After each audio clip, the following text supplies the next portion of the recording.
Hello guys, good morning. তোমরা সবাই কেমন আছো? আশা করছি ভালো আছো। ভালো তো থাকতেই হবে, কারণ তোমরা আমার ভিডিও দেখা শুরু করেছো। আজ ছিল আমার অফিস ছুটি। দেখো, সত্যি কথা বলতে ছেলেদের ছুটি বলে কিছু হয় না। সেটা তুমি বাড়ির বাইরে থাকো কিংবা তুমি বাড়ির ভেতরে থাকো, কাজ তোমাকে করে যেতেই হবে, কারণ তুমি ছেলে। তাই সকাল সকাল ঘুম থেকে উঠতে বাবা আমার হাতে একটা কাজ ধরিয়ে দিয়ে নিজেই কাজে চলে গিয়েছিল। আজকে কাজটা ছিল বাড়ির ইলেকট্রিক বিল জমা দেয়া। তাই যেমন বলা তেমন কাজ। বাবা আমাকে বলতেই আমি সকাল সকাল রেডি হয়ে চলে গেছিলাম ডায়মন্ড হারবারে। তার কারণ আমাদের ইলেকট্রিক অফিস ডায়মন্ড হারবারে। ইলেকট্রিক অফিসে যাওয়ার সময় হঠাৎ মনে পড়লো মানি ব্যাগে একটা ফুটো করিও নেই। তাই চলে গেছিলাম এটিএমে। ইলেকট্রিক বিল জমা করার জন্য কিছু টাকা লাগবে আর নিজের কাছে রাখার জন্য কিছু টাকা লাগবে।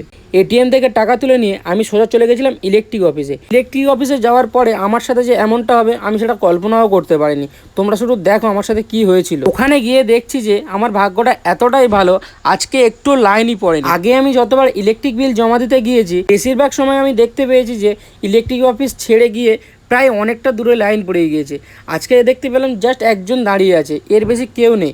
তাই আমি বেশি দেরি না করে সোজা চলে গেছিলাম কাউন্টারে। এইবার তোমরা দেখতে থাকো আমার সাথে কি হয়েছিল।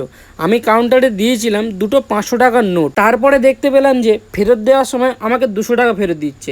এটা কেন হবে তোমরাই শুধু বলো। আমি দিয়েছিলাম 500 করে দুটো নোট, আমাকে শুধু ফেরত দিল একটা। কাউন্টার থেকে যে নোটটা আমাকে ফেরত দিয়েছিল সেটা ছিল একটা 200 টাকার নোট। আগে যা হয়েছে ওসব বাদ দাও, কাউন্টার থেকে যে 200 টাকার নোটটা আমাকে ফেরত দিয়েছিল, তো চলো সেটা নিয়ে কিছু করা যায়। 200 টাকার নোটটা নিয়ে আমি অনেকক্ষণ ভাবছিলাম যে কি করব।